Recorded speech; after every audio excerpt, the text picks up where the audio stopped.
Janji Allah Subhanahu wa ta'ala ketika orang melakukan puasa dengan imanan wahtisaban, melakukan tarawih dengan imanan wahtisaban, maka mereka akan mendapatkan derajat yang tinggi di sisi Allah, yaitu muttaqin. Assalamualaikum warahmatullahi wabarakatuh. Alhamdulillah wa syukrillah wa la hawla wa la quwata illa billah.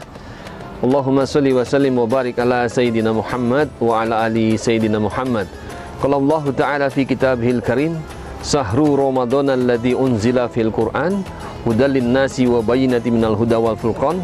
Wa qala Allah Ta'ala aidan, nazzala alaikal kitaba bil haqqi musaddiqan lima baina yadayhi wa anzalat taurata wal inzil. Alhamdulillah, kita sudah memasuki Ramadan yang kesekian hari, yang insya Allah saya berdoa buat semuanya, insya Allah Ramadan kita menjadi Ramadan yang berkualitas. Pada saat bulan Ramadan kita menyadari bahwa ada satu peristiwa yang sangat penting dalam kehidupan umat Islam, yaitu diturunkannya Al-Quran dengan wahyu yang pertama, Iqra bismi rabbikal ladzi khalaq, khalaqal insana min alaq, Iqra wa rabbukal akram alladzi 'allama bil qalam, 'allamal insana ma lam ya'lam. Dan diakhiri juga di bulan Ramadan dengan kalimat penyempurnaan terhadap ajaran Islam di dalam Al-Qur'an, yaitu al-yawma akmaltu lakum dinakum wa atmamtu 'alaikum nikmati wa raditu lakumul Islam madina. Lalu bagaimana sebetulnya sejarah keturunannya Al-Qur'an ini buat kita semua? Disebutkan tadi dalam surat Ali Imran, nazzala 'alaikal kitaba bil haqqi musaddiqan lima baina yadayhi wa anzalat taurata wal inzil. Kata Allah di dalam Al-Quran disebutkan bahwa Al-Quran diturunkan di muka bumi ini untuk menyempurnakan kitab-kitab suci yang telah diturunkan sebelumnya, yang ada di dalam Taurat, yang ada di dalam Suhuf Ibrahim, yang ada di dalam Injil, sehingga disempurnakan menjadi satu kodifikasi yang sangat luar biasa sebagai mukjizat akhir zaman yang ada di dunia ini, yaitu Al-Quranul Karim, yang dikodifikasi dalam nama Mushaf Utsman, yang insya Allah asli daripada Mushaf Utsman ini ada di Tashkent, Rusia. Jadi tidak mengherankan ketika kita semua menyadari itu, maka kita akan menyadari bahwa apa sebetulnya yang ada di dalam isi kandungan Al-Quran itu.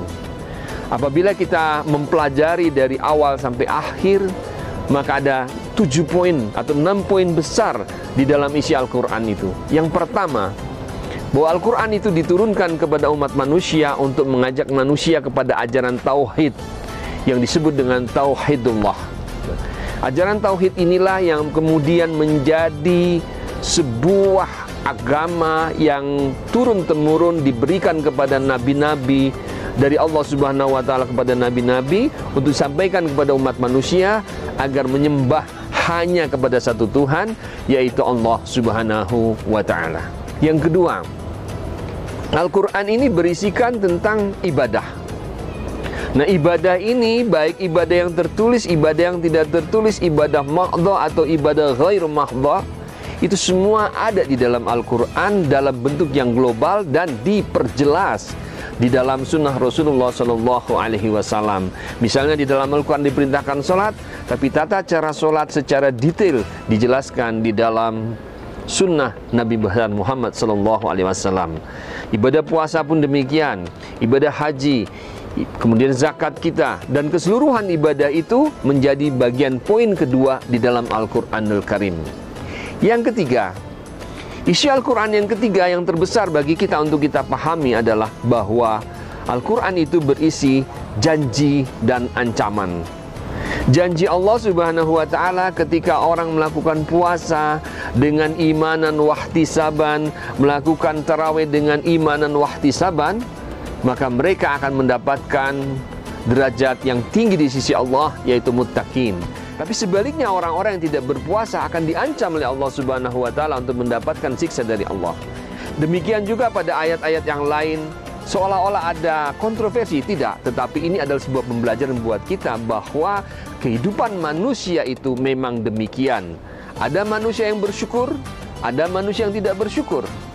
Manusia yang bersyukur, dia akan mendapatkan nikmat dari Allah yang lebih banyak. Tetapi ancaman Allah bagi orang-orang yang tidak bersyukur adalah mereka akan mendapatkan siksa Allah. La in syakartum la azidannakum wa la in kafartum inna adabi lasyadid. 3 poin. Poin yang keempat adalah Al-Quran ini berisi tentang ajaran akhlak. Dari mulai Nabiullah Adam alaihissalam sampai dengan habisnya dunia ini berisikan tentang manusia-manusia dari akhlak yang paling mulia sampai yang paling buruk. Bahkan ada akhlak manusia yang mengaku dirinya sebagai Tuhan. Kita lihat di dalam surat An-Nazi'at misalnya, ketika Fir'aun menyatakan bahwa dirinya adalah Tuhan. Anna rabbukumul a'la, kata Fir'aun. Itu adalah akhlak yang paling buruk dalam kehidupan umat manusia. Akhlak ini menjadi pelajaran penting bagi seorang muslim dimanapun dia berada. Maka ketika dia menjadikan Quran ini berjalan dalam kehidupan dia, Al-Quran ini menjadi Quran yang berjalan dari tubuh dia, maka dia akan mengimplementasikan ajaran akhlak dalam kehidupan sehari-hari. Ngomongnya akan baik, berbicara kepada teman baik, gitu loh. Yang ada adalah ajaran-ajaran akhlak yang baik. Karena memang Al-Quran ini diturunkan, Rasulullah SAW diturunkan di muka bumi ini untuk memperbaiki akhlak manusia. 23 tahun lamanya, plus minus. Dari Mekah yang menjadi kota sangat luar biasa biadabnya menjadi kota yang beradab. Dari kota yang tanpa kasih sayang menjadi kota yang penuh dengan kasih sayang. Yang sampai dengan saat ini menjadi bukti bagi dunia bahwa ajaran Islam semakin lama semakin berkembang, semakin banyak penganutnya untuk mengetahui bahwa kebenaran ajaran Islam itu adalah kebenaran di dalam Al-Quranul Karim.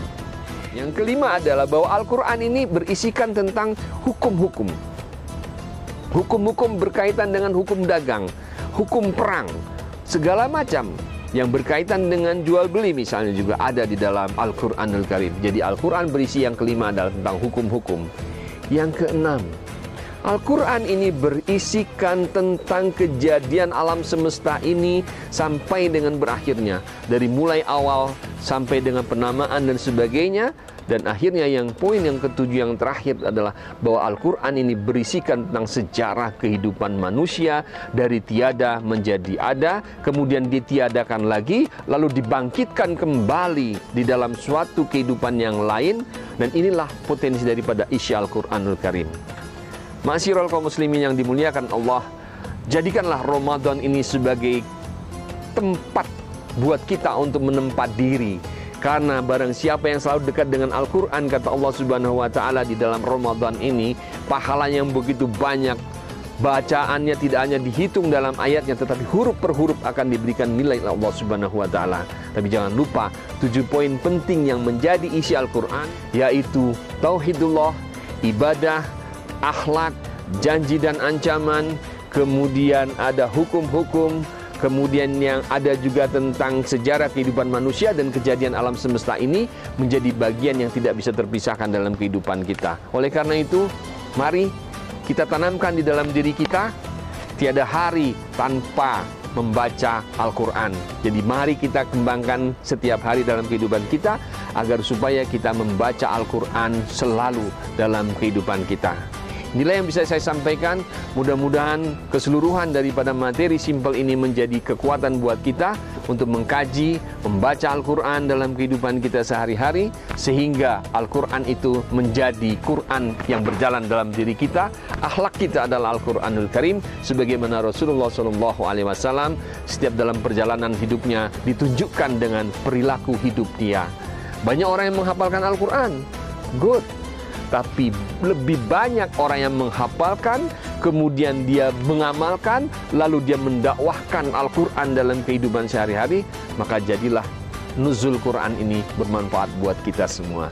Demikian yang bisa saya sampaikan, mudah-mudahan bermanfaat buat kita semua. Lebih kurangnya mohon maaf. Wabillahi taufik wal hidayah. Wassalamualaikum warahmatullahi wabarakatuh.